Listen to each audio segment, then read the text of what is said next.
عملنا طبق المكرونه الخطير اللي انت شايفاه قدامك ده، وفي 10 دقايق بس. شايفه عامل ازاي؟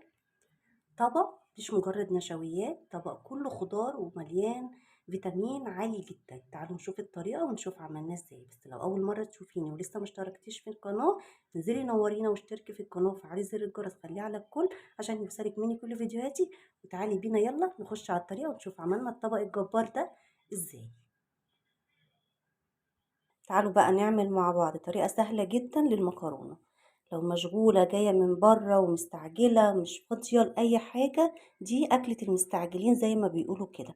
معانا بصلاية صغيرة كده متقطعة مكعبات بالشكل ده، ولا هتسلقي ولا هتحمري ولا أي حاجة من الكلام اللي بنعمله. دي طريقة جديدة وسهلة وسريعة. حوالي طماطمية كده متوسطة برضو متقطعة مكعبات. فلفل أخضر كده برضو حوالي حبايتين كده متوسطين احمر، وثمرة فلفل اخضر وثمرة فلفل اصفر. ادي الاخضر والاصفر وادي ثمرة فلفل احمر. هحط عليهم معلقتين كبار صلصة طماطم. دي معلقة التانية يبقى معلقتين صلصة طماطم. والصلصة دي يا جماعة اللي انا كنت عاملاها معاكم على القناة، هتلاقوها هتظهر معاكم في علامة الاي، وهسيبها لكم تحت في صندوق الوصف. هنزل عليهم معلقتين كبار من الزيت، ودي معلقة التانية. هحط عليهم مرقة خضروات، ودي اختياري، مش عايزة تحطيها براحتك. نبتدي بقى نحيقها.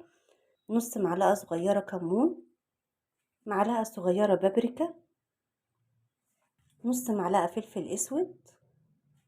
هحط حاجة بسيطة قوي من الملح، وما تنسيش ان احنا حاطين مرقة خضروات معانا، فما تكتريش في الملح. كوباية كبيرة من عصير الطماطم هنزل بيها برضو كده معانا.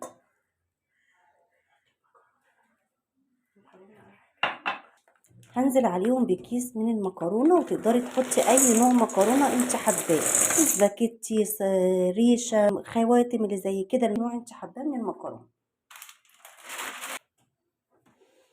هنزل يا جماعه بنفس الكوبايه اللي كان فيها العصير الطماطم، هنزل ب3 كوبايات من الميه المغليه، ولازم تكون الميه مغليه. دي ميه يا جماعه، بس انا حطاها نفس الكوبايه اللي كان فيها الصلصه. 2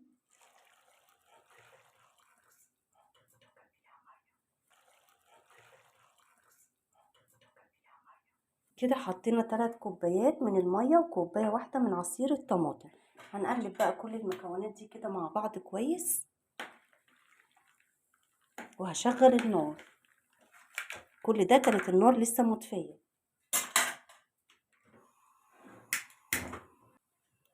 هنقلب المكونات دي كده كويس معايا،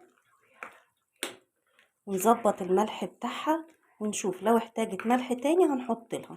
بس ما تحاوليش تكتري، لانك انت حاطه مرقه خضروات ولسه هتدوب معاكي لما الميه تغلي.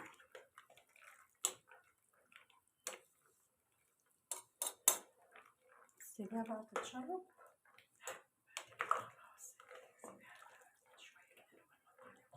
كده انا قلبت المكرونه معانا كويس، ودقت الملح بتاعها وظبطته. هغطيها بقى واسيبها حوالي 20 دقيقه كده تغلي والمكرونه تستوي، ونقدمها مع بعض نشوف شكلها يبقى عامل ازاي. اسويها وارجع لك تاني. شوفوا بقى يا جماعه، المكرونه ما خدتش معانا وقت خالص، وطالعه في منتهى الجمال.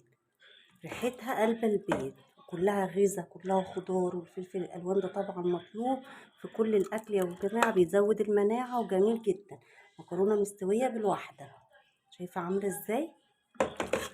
بجد طعمها حلو قوي، كلها غذاء عشان الخضار اللي فيها والفلفل. يا ريت تجربوها وتقولوا لي ايه رايكم فيها. لو عجبتكم الطريقه ما تنسوش تحطوا اللايك وتعملوا اشتراك في القناه وتفعلوا زر الجرس، تخلوه على الكل عشان يوصلك مني كل فيديوهاتي. وانتظروني فيديو جديد ان شاء الله.